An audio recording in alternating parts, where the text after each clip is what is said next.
You want to improve your productivity in your restaurants, and we're going to talk just about that in 3, 2, 1, and here we go. Hello, everybody. My name is Sham, known in the community as a responsible restaurant owner. Since 2008, I've been helping people and myself open restaurants out of the Silicon Valley, California. And about 2017, I said I'm going to reach out to as many people as I can, future and current restaurant owner, to let you know that there are systems, consistent and repeatable processes in order to have the quality life that we signed up for when we went into one of the riskiest business out there. I mean, think about it. Who will open a business that fails when 90% of them fail within the first 2 years? It's somebody committed, somebody who has a passion, somebody who is stubborn, somebody who has an ego, and somebody who is a little bit crazy. So welcome to the crew. Please do subscribe. I want to share with you one productivity tip that literally enhanced my quality of my life to a level that I'm so thankful for. This is the way I used to handle problems before. I will be there and I have, think about it, you have like so many different aspects. You have the legal department, you have the business part, the management, the HR, the marketing, the human resources, information systems, managing current campaign, managing future campaigns, getting your restaurant busy, dealing with the vendors, etc., etc. And every time I will have an issue, I will try to solve it right there and then, like playing a chess game, and I'll be like, play my piece and then wait. All right, all right. And if that other party did not respond fast enough, I will get upset. I will get pissed. I'll be like, how come you're not performing? And I will judge them and I will make them feel extremely bad about what they have done wrong. I was a pretty mean boss. Now this is what I'm doing. I consider this chess game platform analogy a very beautiful one, because in your life you're just gonna play as many chess games as possible. Life is so exciting, you don't know where your life is gonna end up going, but it is in your rights, and actually it's your duty to check on as many possibilities and opportunities there are.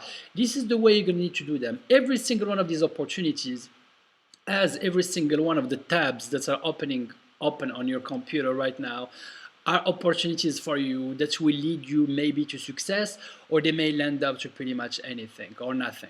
One of them may be, one of your tabs on your computer may be, hey, you want to become an astronaut. It's definitely worth it to check it out, but the truth of the matter is that once you're going to make a little bit of research, you're going to realize you need so much education, you need so much knowledge, you need so much training, and you're going to be like, well, I can do it, right?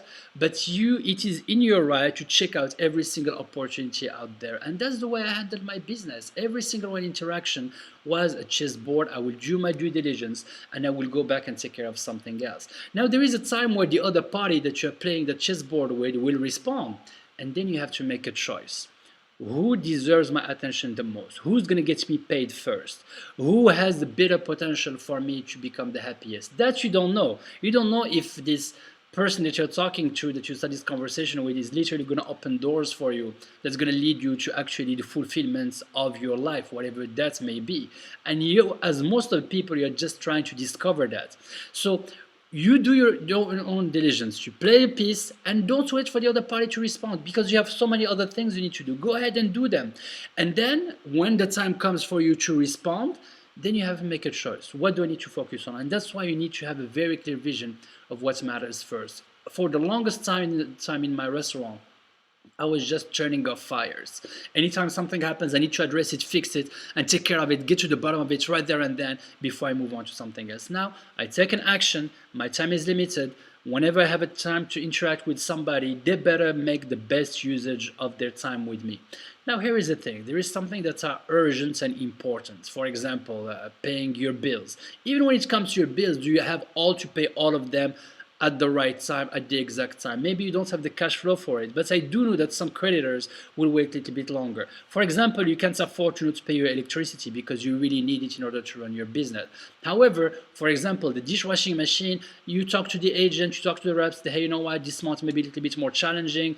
I'm not going to be able to pay till about 30, 60 days, and most of the vendors will have terms like that, 30, 60, 90 days, because when they give you those funds, they know that you need some time in order for you to turn them into sales and increase your cash flow. So I highly recommend this approach. It's called the chessboard approach. Approach every single one of the aspect of your life as a chessboard, do your diligence replaying the game, but then move on to the other boards so that you can move on as fast as possible. Some of them you're never going to be able to complete, some of them you're going to move in faster than others. Go with what you like the most, go what's going to get you paid first, and go what actually concerns and sticks with your value. Stay away from the ugly, fight the ugly, work with the bad, and focus on the good. This was Sham running the community as a responsible restaurant owner. Please subscribe, please make a little comment. What do you think? What's your method to manage actually the wave of things coming at you at the same time? I would love to learn from you as well. And until the next video, remember the secret ingredient is love, baby.